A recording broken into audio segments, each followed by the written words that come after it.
ওর সবই তো স্পেশাল। আর প্র্যাকটিক্যাল পরীক্ষা যেটা হচ্ছে সেটা 100-র মধ্যে 98 পাইছে। খেলা শেষ, man of the match Mushfiq. কিসের ও কেন ম্যান অফ দ্য ম্যাচ হয়? ও তো খেলা দেখতে আসছে, না ও খেলছে, মাস্টার্স করছে তো, এমফিলও করে ফেলছে বাই দিস টাইম। ও পিএইচডি করবে বলে আমি জানি। এটা তো স্পেশালের স্পেশাল। এটা 13তম সেঞ্চুরি না, এটা হলো 100তম সেঞ্চুরি। 100 টেস্টের আমি মনে করি এটা 100তম সেঞ্চুরি। কারণ 100তম সেঞ্চুরি করতে, এই 13তম সেঞ্চুরি 100 টেস্ট করতে ওর 20 বছর লেগেছে। পৃথিবীর মধ্যে আর কারো লাগে নাই। আর আমাদের এই দেশের এই সার্কামস্টেন্সে, এই পারিপার্শ্বিকতায় আবারও কারো 100 টেস্ট খেলা খুব দুরূহ। তারপর আমি আশা করি রেকর্ড যখন ভাঙার জন্য রেকর্ড হয়। এগুলো মজার ঘটনা আমার খুব একটা বেশি মনে নেই, কারণ মুশফিক ভাই ও তখন বোধহয় 10 কি 11 বছরে ওকে আমরা বিকেএসপিতে ভর্তি করে দিই। সে থেকে তো আমাদের ফ্যামিলি থেকে ডিটাচ আজ পর্যন্ত। যে কারণে ছোটোবেলার স্মৃতি খুব যে বেশি মনে থাকার কথা আমার নেই। ঘরেতে সবাই আমরা মিতু বলে ডাকি, অনেকে মিতু করবার লাগে। ওর মা তো একটু কম কথা বলতে পারে, ওর মা বলে ফর্সা ময়না। কখনোই হয়নি। একটা খেলা দেখতে গেছিল, আমিও খেলা দেখতে গেছিলাম। আমি জানি ও খেলা দেখতে গেছে পাড়া ছেলেদের সঙ্গে। সেটা ছিল বোধহয় আন্ডার 14-এর খেলা। ওর বয়স তখন 9 কি 10, সম্ভবত ক্লাস 4-এ পড়ে। গিয়ে শুনি খেলা শেষ, man of the match Mushfiq. Mushfiq তো না, তখন বলতে হলো মিতুনি। তারপর মিতুনি কিসের কিসের ও কেন ম্যান অফ দ্য ম্যাচ হয়? ও তো খেলা দেখতে আসছে, না ও খেলছে। এখন আন্ডার 14-এর খেলা, ওর তো বয়স 10ই হয় নাই, ও কেমনি খেলে? ও ম্যান অফ দ্য ম্যাচ হয়েছে। তা আমি তো সেই দিন প্রথম আবিষ্কার করলাম ক্রিকেটার মুশফিককে। এটা আল্লাহ জানে।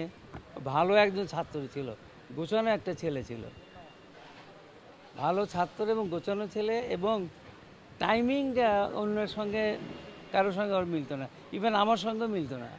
আমি যখন কোথাও বের হতে চাইতাম, বাবা চলে একসঙ্গে যায়, তা আপনি যান আমি পরে যাবো, নাহলে আমি আগে যাই আপনি পরে আসেন। শুধু গ্রাজুয়েশন না, মাস্টার্স করছে তো, এমফিলও করে ফেলছে বাই দিস টাইম। ও পিএইচডি করবে বলে আমি জানি। এটা তো খেলার বাইরে শুধু লেখাপড়ার কথা বললেন, ওর সবই তো স্পেশাল।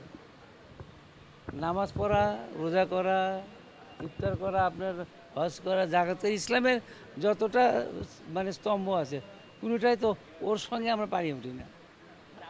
ওটা ছোটোবেলা থেকে, ওটা অবশ্য আমার মধ্যে ছিল, এখন আর নেই। আমার মধ্যে এখন আর নেই, কিন্তু আগে এমন ছিল। আমার বিছানা সাদা, আমার বালিশ সাদা, আমার কাপড় সাদা। আমার আবার যে স্কুলে পড়তাম ওই স্কুলের ড্রেসই ছিল সাদা, পায়জামা শার্ট দুটোই ছিল সাদা। এবং আমি একেবারে ইস্ত্রি না করে পড়তাম না, ইস্ত্রি করা বিছানা না হলে শুতাম না। আমি দেখলাম ওর মধ্যে এর চেয়ে তো ডাবল। রিসেন্টলি তো চলে আসতেছে, একটু গ্যাপ পড়ে গেছে ওয়ানডেতে, টি20-তে একটু গ্যাপ পড়ে গেছে মাঝখানে, যেটা মিডল অর্ডারটা পুরনো হয়ে যাবে এবং গুছিয়ে উঠবে সবাই। বিকেএসপিতে আমি তো ওরে বিকেএসপিতে ভর্তি করাই, আমি ভর্তি করাই নাই।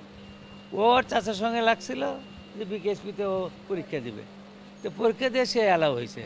এবং ওর চাচা বলল যে ওর প্র্যাকটিক্যাল পরীক্ষা যেটা হচ্ছে সেটা 100-র মধ্যে 98 পাইছে।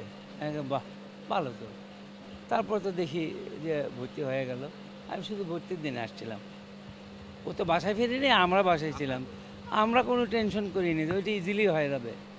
সকালবেলা তো টেনশনই কেন, ভয় ধরে গেছিলাম। ওই যে 6টা বল খেললো সে, 8ম বলে গিয়ে সে পাইছে, কিন্তু 6টা বল তো ডট খেললো এবং যেভাবে, তাতে তো আমার ভয় পাইছিলাম। এ কারণে বোধহয় ওই প্রেশার নিয়ে ফেলছে। প্রেশার নিলে তো স্বাভাবিক খেলা খেলতে পারবে না। ও তো 99-এ তো আউট হওয়ার আছে, নজির আছে, 98-এও আছে। এমনি তো কমে গেছে বয়সের কারণে। কমা, খেলা তো মাঠে থেকে দেখার চাইতে টিভিতেই ভালো দেখা যায় এখন। যতটা আপনাদের টিভির কল্যাণে খেলা হয়, যত অ্যানালিসিস হয়, ওটা তো মাঠে থেকে বুঝতে পারি না। এটা আমরা খুব কম জানি, এটা ওই ভালো জানে। তবে আমার মনে হয় যে ওই ক্রিকেটের সঙ্গে সে সংশ্লিষ্ট থাকবে বলে আমারও ধারণা। কারণ ওই মাস্টার ডক্টরেট করবে, সেটা হলো দক্ষিণ এশিয়া ক্রিকেট বিষয়ক সাবজেক্ট নিয়ে। তাতে তো আমার মনে হয় যে ক্রিকেটের সঙ্গেও জড়িত যেভাবেই হোক, সেটা কোচ হোক, সেটা ধারাভাষ্যকার হোক বা অ্যানালাইজার হোক, যেটাই হোক, আমার বিশ্বাস তাই আর কি। যদি এই নিয়ে ওর সঙ্গে আমার কোনো কথা হয়নি।